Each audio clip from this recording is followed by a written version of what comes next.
So welcome, Alyson and Kevin, and over to you.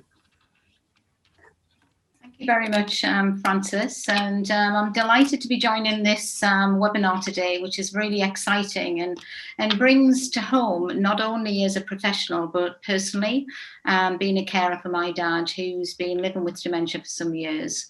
I'm the trustee, as Frances said, the Chief Executive of TSSA, the National Body for Technology-Enabled Care, but also do a lot of work in longevity, and I'm a trustee of the International Longevity Centre, which is a global think tank.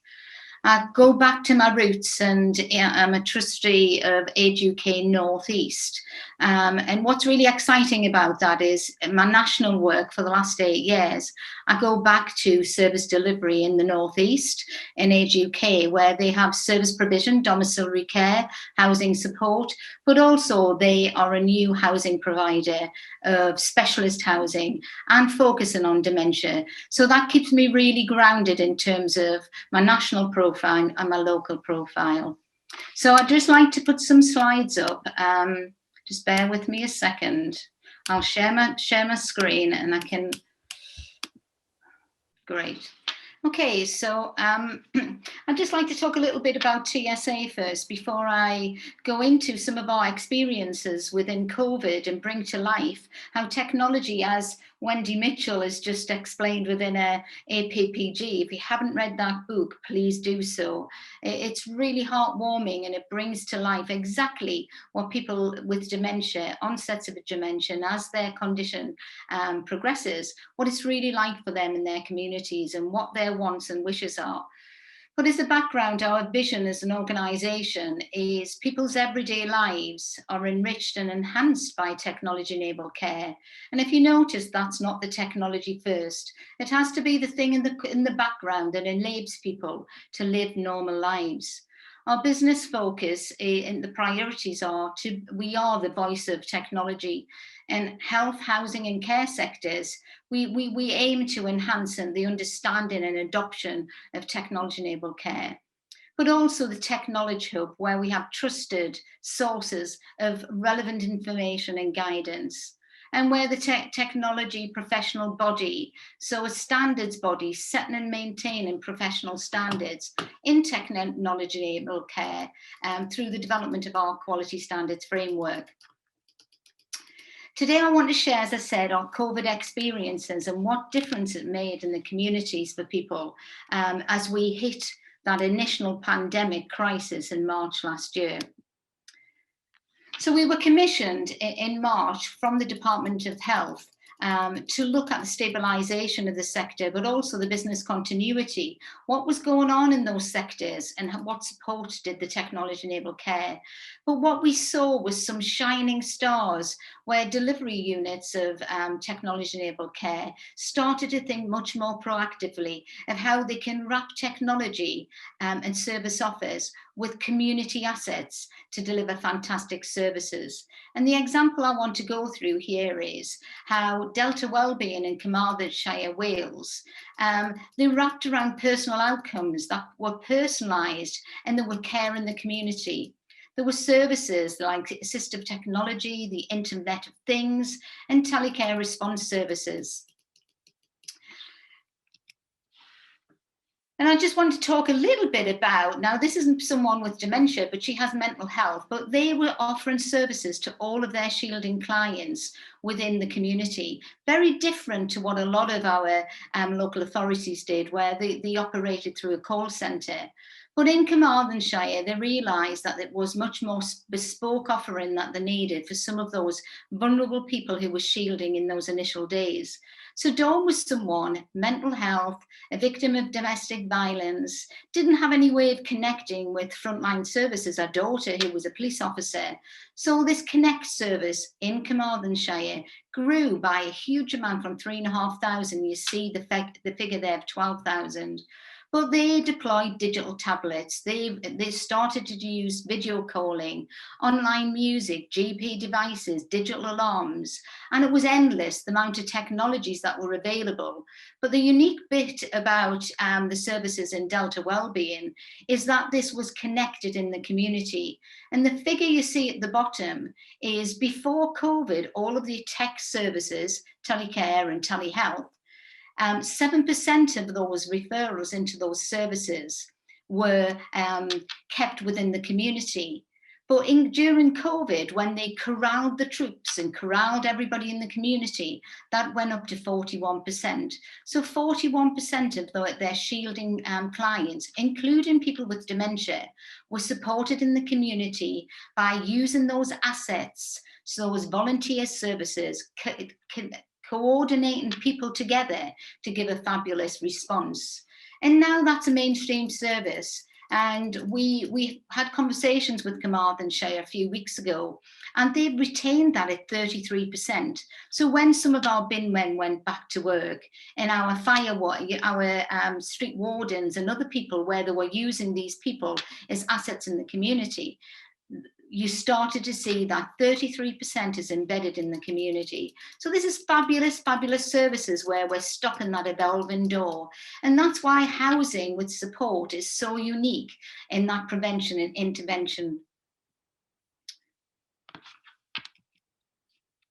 Now, the next case study I want to talk about is, and we wouldn't, pre-COVID, we'd never ever have thought that a service in Hampshire was going to be using a chat box. So that's an AI, a tool, a computer to engage with their communities, but they did. They had a big, huge problem that they had 53,000 people shielding in Hampshire. And what they realised was services from a contact centre wasn't going to work. So within 3 weeks, they had designed a new chatbot, going out to their services, delivering some fantastic services in the community. And you can see from the figures on the screen there that 2,500 calls were made per day initially. 1 in 3 people were transferred into a physical person during the first onsets of the COVID. But by week on week, as they refined the chatbot questions and answers with feedback, regular feedback from the people that were using it, it was 1 in 100. And you see the value there and the impact and the value back to the communities and local authorities of how much that the 60 pence is really cheap. But people liked using it, and that it did include people with dementia. So now this is a mainstream service. We've seen that lockdown in November, and we're back in lockdown now. And what the WAC service, so it's an AI service, it enhances rather than replaces that human contact. And it focuses on people who need help immediately. 2.1% people being transferred now to a member of staff, and the satisfaction levels are getting better and better and better each time they refine the question bank. The WACs cut traffic into the call centre by 97.5%, and the average cost of a call now through the WAC system is 41 pence. So you start to see the business model of why we're using some technologies. But as you see all of these new services coming into a preventative and proactive tech model, it won't just happen with technology. You have to have real robust outcomes for people. You have to wrap those services around the outcomes that people choose, just as Wendy's described in her book. But you can see those key enablers in successful deployment of technologies at large scale. As in Hampshire, as in Carmarthenshire, you need to get the enablers: strong leadership, workforce development, community engagement, and citizen engagement is really, really critical. Standards, interoperability. Now that's a big word that we all use about technology, but what does it really mean? And it's not really just the interoperability of technology, it's the interoperability of people. So that just gives you some context of our work. And now I would really like to talk about real people. A couple of years ago, we did a great piece of work at TSSA in conjunction with ADAS, the National Body for Adult Social Care, and Think Personal, Local, Act Personal. Now, this is a powerful 10 case studies in the community with a vivid picture of how technology-enabled care is really transforming people's lives. And I would like to just welcome a case study about Albert. Albert is a person in the community with dementia. He lives at home with his wife, Elizabeth. And from the onset of dementia, he started to think about how he could live well in his community, be that leader of his family, be that go-to person. But as his dementia, his mixed vascular dementia and Parkinson's deteriorated, regular TEIs, mini strokes, was meaning he was having transits into hospital really, really regularly. And then he had a spell in respite where his dementia, although he perceived and his perception was really well, he didn't know the difference between the women's toilets and the male's toilets. There was absolutely living daily skills that Albert couldn't do. Upon discharge from hospital, he was offered the exact same things about, do you want carers in your home? How many days could we offer? How many hours? And also some grab rails and physical adaptations. But what he wasn't offered was any technology. This is my dad, Albert. And because of the job I do, I was determined that he was going to live his life till he's full. So I asked him, what is it you want in your life, Dad? And he didn't want formal carers at the time. He wanted to make sure that my mum was safe and well. But he also said he was very forgetful, didn't know the date, the time. He didn't know what the weather was like. So we put a software solution into his home. I did that because of my connections, of my knowledge. And that was there for a long, long time as he dialed his granddaughter in Dubai through the pressing of a face of a photograph on a screen. He engaged with his youngest grandchild and played games on a Friday night. He also could tell the weather because there was a picture on the screen of rain was going to fall in the afternoon.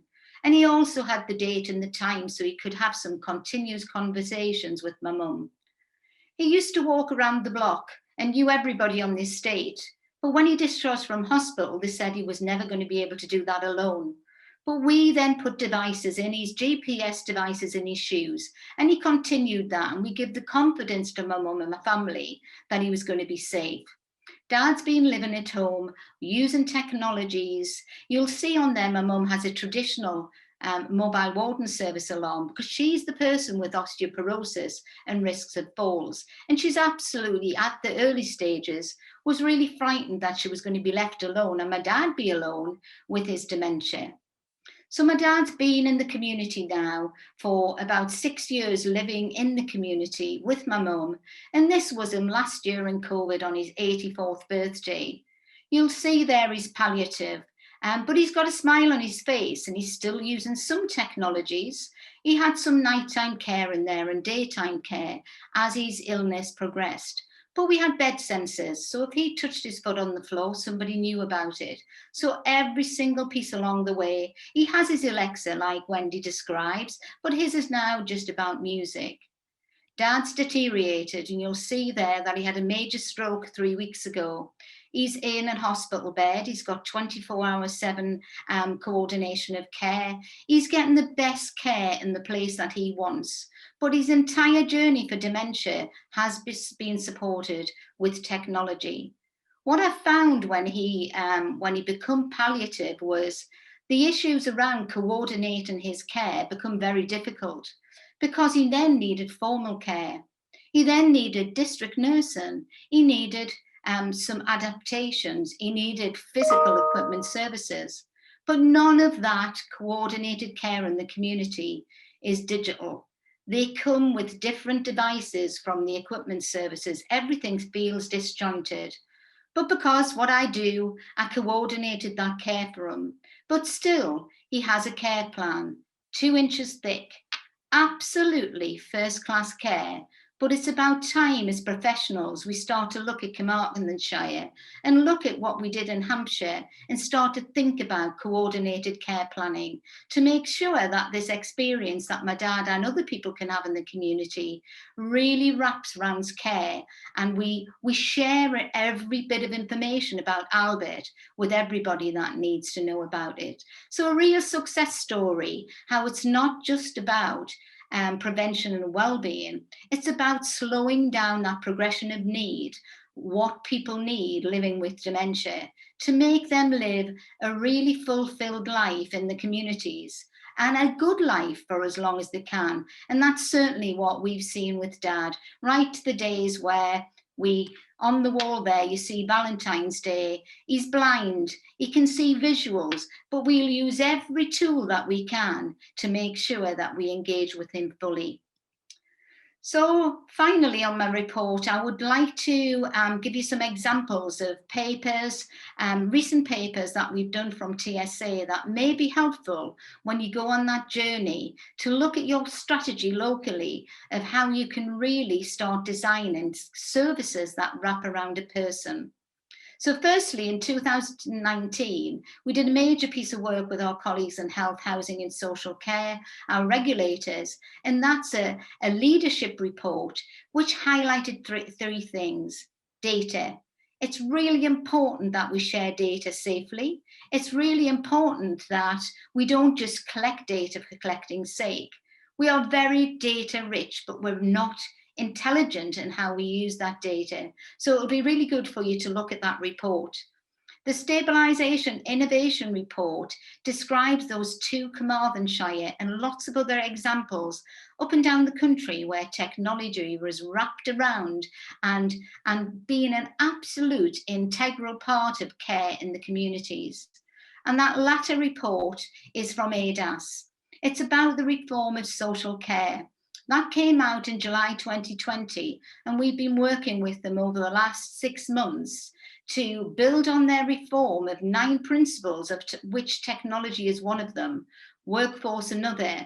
And we have a report coming out at our conference in March, which will describe some strategic recommendations to government, to local authorities and to care providers out there about how they can turn all of this fabulous work about technology-enabled care into true reality. And finally, we do have a 4-day conference. First time we've ever done a virtual conference, so fingers crossed it works well. But what we've seen over the last 12 months as an organisation, we have grown our engagement and interventions with a wider stakeholder than just our members by 280%. We can do this. So if you haven't seen this and you want to learn more about our work and the work of ADAS Commission, please join us on the 22nd of March. I'm going to hand you over to my colleague, Kevin McSorley, who's really experienced, but from a housing perspective. He's worked in this sector for many years in telehealth and telecare, and he's going to talk through his ambitions for living with dementia and good housing. So over to you, Kevin. Thank you. Thank you very much, Alyson. Good afternoon, everybody. It's very disturbing to be introduced as experienced by two speakers already. And experience to me is just that I've made more mistakes than many other people, and hopefully I've tried to learn the lessons. But I'm delighted to be with you today to share some words of experience, shall we say. I've been around the housing sector for 35 years. You know, and when the poll came up for everybody else, I was looking to see what I would choose, because I'm still in the housing sector, but for the last 25 years, I've been involved in the technology-enabled care sector. So what does that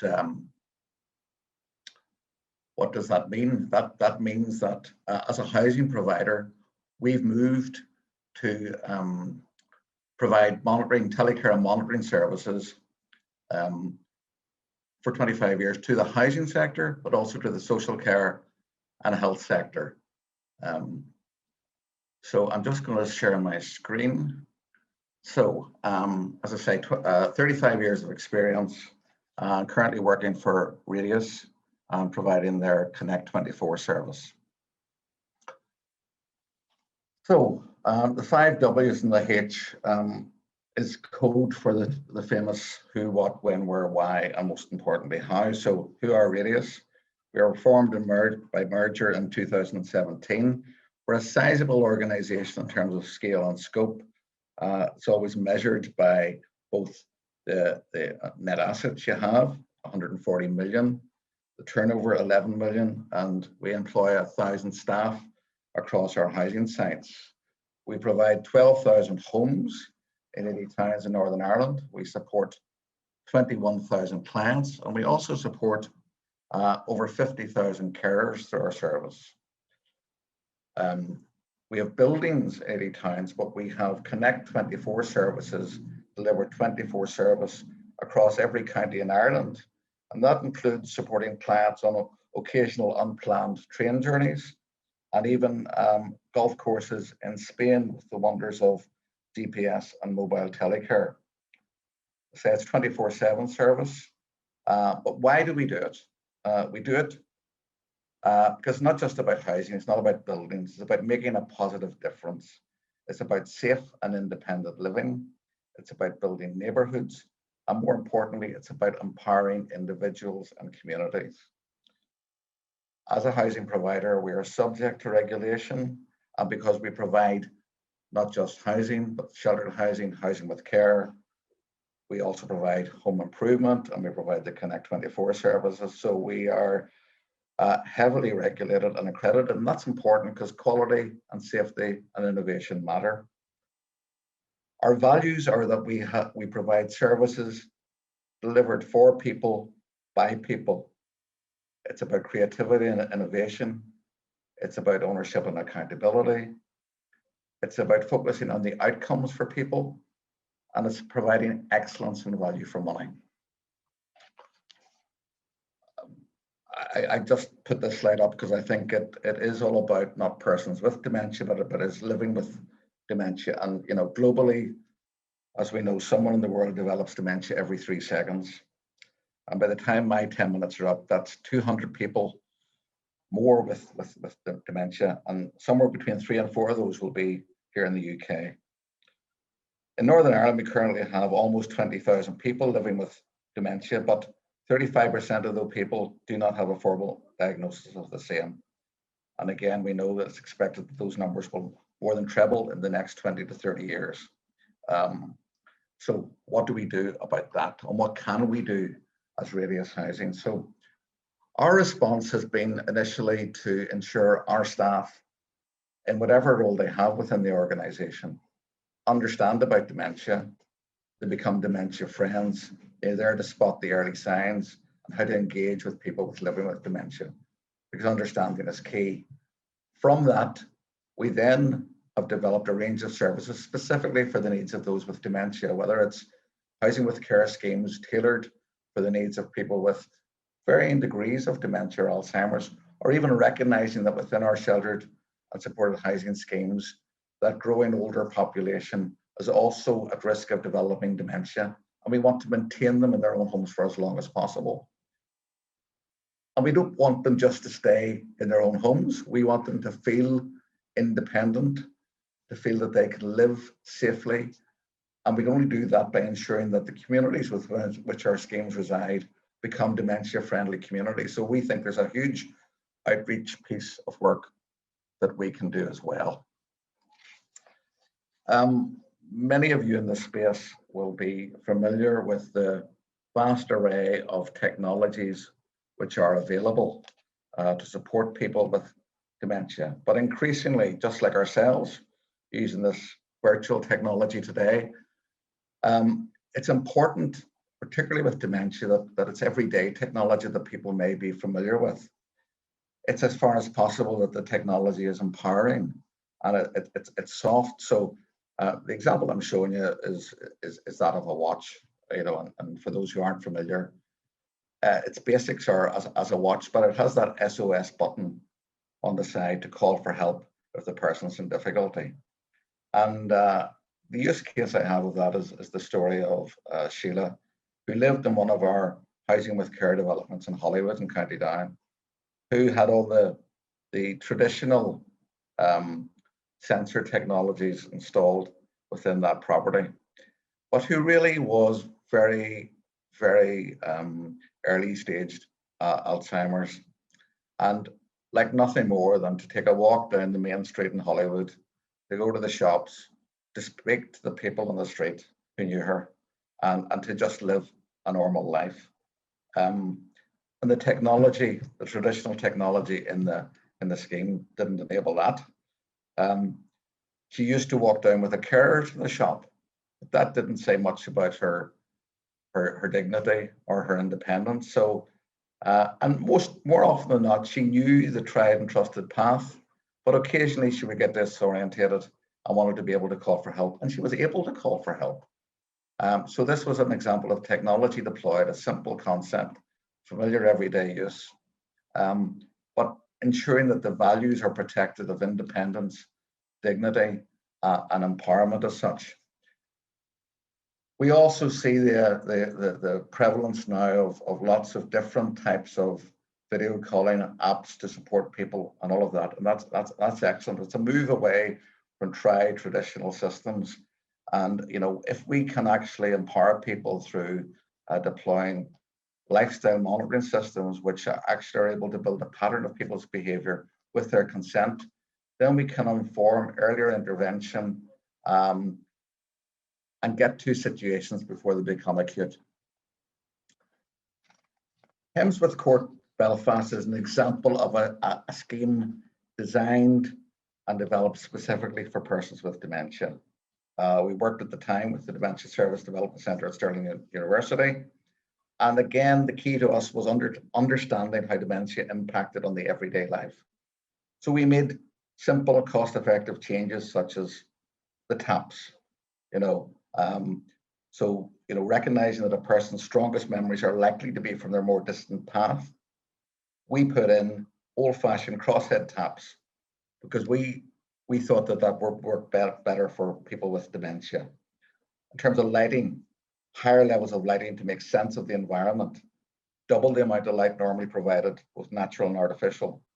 We use contrast, so design so people could see where they were going and where things are, so transparent doors in kitchen cupboards, contrasting floor materials, which can appear as steps to dementia sufferers, no dark mats that could appear as holes, contrasting skirting boards to clearly show boundaries between floor and wall.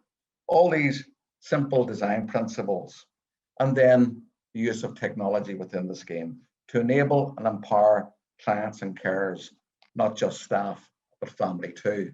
So the use of appropriate sensor technology to alert to earlier intervention. So very pleased with the success of that scheme. But we had a bit of work to do as well, because that scheme was in the Lower Shankill community. So we worked with the shopkeepers on that street, and we encouraged them to become dementia champions. So a real education and awareness program, enabling the community to be much more aware, to be able to provide the appropriate help at the right time. And it's thinking from the person out through the home, out into the community.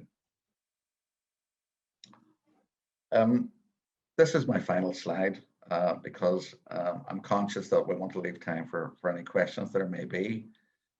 But the question often comes up for people living with dementia: what does success look like? It's a global problem.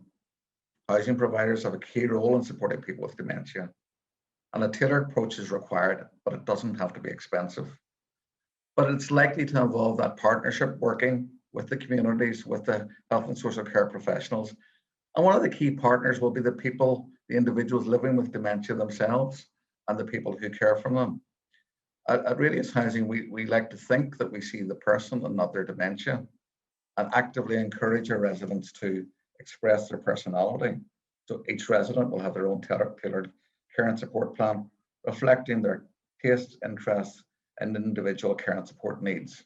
There's a little letterbox or letter alcove outside each door where they can put their own personal mementos, which indicates to them that that's their home. So we want to try to enable persons with dementia to maintain their independence, exercise choice when they can, and make their own decisions. And I suppose from all those years of experience, the key takeaway for me and the key lesson is not to underestimate what is possible. We all can make the difference. We just have to try. Thank you, Alyson and Kevin. A couple of really interesting presentations to start off with. I think Alyson might have dropped off the call. Am I? Oh, he's still there. Great. Yeah. We have had a couple of questions. A specific one for you, Alyson, which asks, do you have languages available for people that are not English spoken? So I suppose that would go back to TSSA is a national industry body. And yes, all of our service providers who are certified through the certification will offer different languages on their response and their monitoring centres, etc. For example, our services in Carmarthenshire are bilingual in Welsh, etc. But Kevin, maybe you could answer that from a Northern Ireland perspective. How you facilitate more languages in the support of your services? Well, again, we have tended to look at the likes of language line, but it's an area that we haven't really had the need to do so far. We have used language line where appropriate, but it's certainly a takeaway for me that it's something we need to factor into the future design. Because it's not just about conversations, interpretation services and all, it's also visual cues and things. So we'll certainly use that as a takeaway to look at what we can do. Thank you for that. Just another specific question from Ali as well. How did a chat box speak with 53,000 people? What device was used? Has this come from Ali Rogan? You just said Ali, but I presume so, yes. Yeah, so I have no idea, Ali. It's I can come back to you from Hampshire and what they're actually using. It's a form of AI. It could be different. I would explore that with likes of NHS 24, who are currently using Chatbots, and the Hampshire model. But I couldn't physically tell you on this call what that exactly is. That's not my service provision. But I will go away and find that out for you and come back. Thank you. A question from Alabisi. Apologies if I haven't pronounced that correctly. She's asking about the housing type that you were presenting, Kevin, in your presentation. I presumed it was extra care housing. Is that? Yeah, it is extra care housing. We call it housing with care to emphasise that it is housing, but it's care added onto it. Yeah, so that we have a number of housing with care schemes, not all for dementia, but a couple of them are specifically for people with dementia. Okay, brilliant, thank you. And then one from Sandy. She's you mentioned the use of cross-hatched taps. Yeah. She's constantly asked to replace these. So how did they work out? Well, we've had no difficulty with them. We found that they are easier used by persons with dementia in our schemes. We haven't replaced them at all. In fact, we had to go and specify that we used them instead of the more modern style taps. Okay, great, thank you. I think that's all the specific questions. So if I could thank you for your contribution so we can move on just to make sure we hear all the presenters. No problem. I'll come back about that AI and try and get it into the chat before I go, okay? That's great, thank you. Thanks. Bye-bye. Bye, thank you.